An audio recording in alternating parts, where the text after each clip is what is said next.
It's the 20th anniversary of the Clayoquot logging blockades. So 20 years ago, 12,000 people came to Clayoquot Sound to protest clear-cut logging. It was the largest environmental protest in this country's history and led to the largest civil disobedience action. Over 856 people were arrested and given jail time for blockading a logging road, trying to stop the logging trucks from pouring into Clayoquot Sound and clear-cutting all the trees. Back in 1993, over 900,000 cubic meters of trees were logged every year.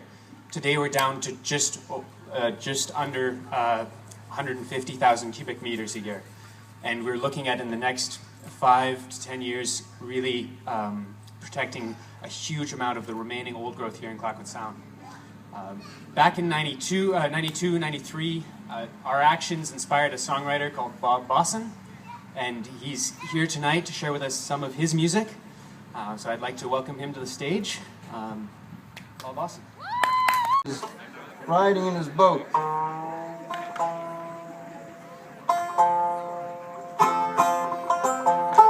North in Clayoquot Sound.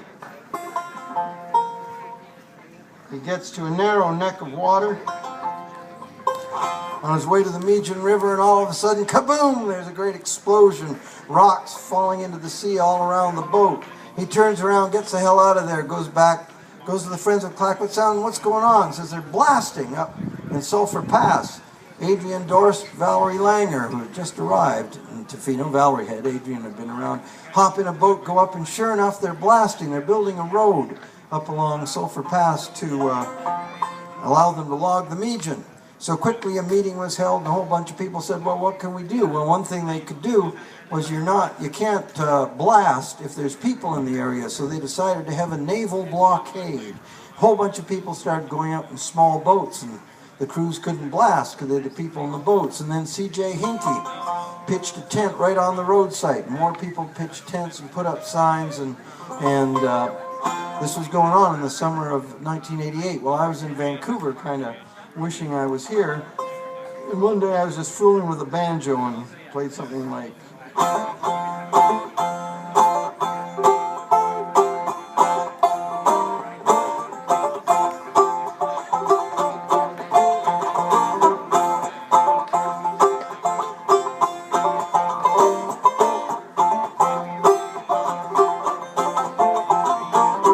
just a little theme, and I really liked it.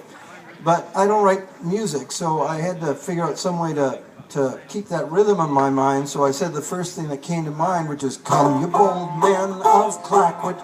Yeah, I like that. Come you bold men of Clayoquot. Come you bold women. Yeah. Come you bold men of Clayoquot. Come you bold women. There is a fire burning on the mountain, the sting of smoke blowing in the wind.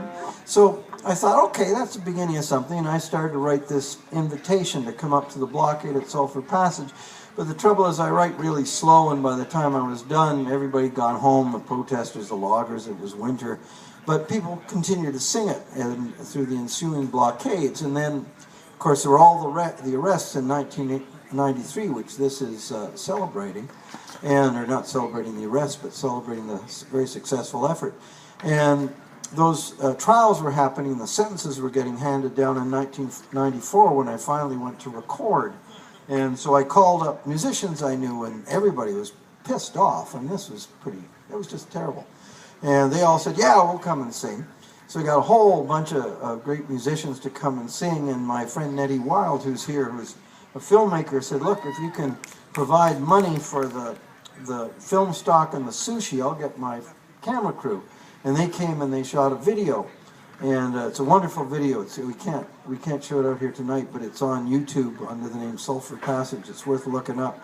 And shortly, what I think I'll do is I'll play the soundtrack with everybody singing, because it's pretty nifty when you come from just me playing the banjo to that. But I want to tell you one more thing about it, which was, I mean, we sang it at the blockade and sang it here and there, and the video got shown, and it helped. I mean, people liked it, people were moved by it, it was great.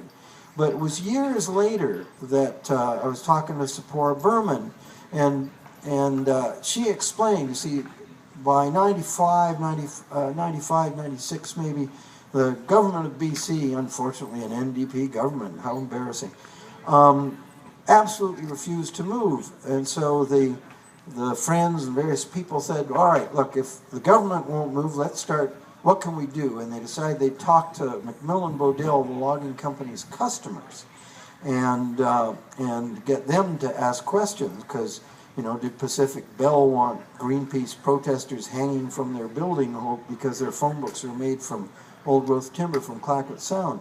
So they started scheduling these meetings, and it was those meetings that broke the whole thing open and led to the negotiations that led to saving much of the sound. Well, what I didn't know until then was the first thing they did in those meetings was showed our video of Sulphur Passage. And I said to Sephora, why did you do that? Because they were serious about the meetings. They weren't casual meetings. And she said, look, it showed how many people there were. It showed the artists were on our side. You know, and it was moving. She said there was a purchasing vice president for Daishawa in Japan who was in tears watching the video. So that video, those meetings, you know, were really important. I had no idea that that had happened, but our little step was important, and I think that's the lesson of it, that you never know how much value that which you do is, but it's part of an ongoing struggle and fits in, and every now and then it really works. So let's see if this works. I'll just play a couple verses on banjo. Hang on one sec, and then here's how it sounded with everybody.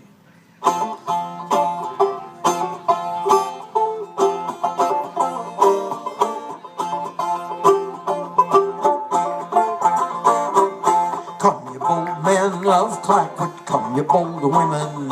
There is a fire burning on the mountain, the sting of smoke blowing in the wind. Hear the blast of the whistle, hear the snarl of the train. Hear the cracking in the heartwood, hear it again and again and again. No pasaran, Mijan River, no pasaran. Clayoquot River, no pasaran. Sulphur Passage. All right, and this is how it sounded with everybody.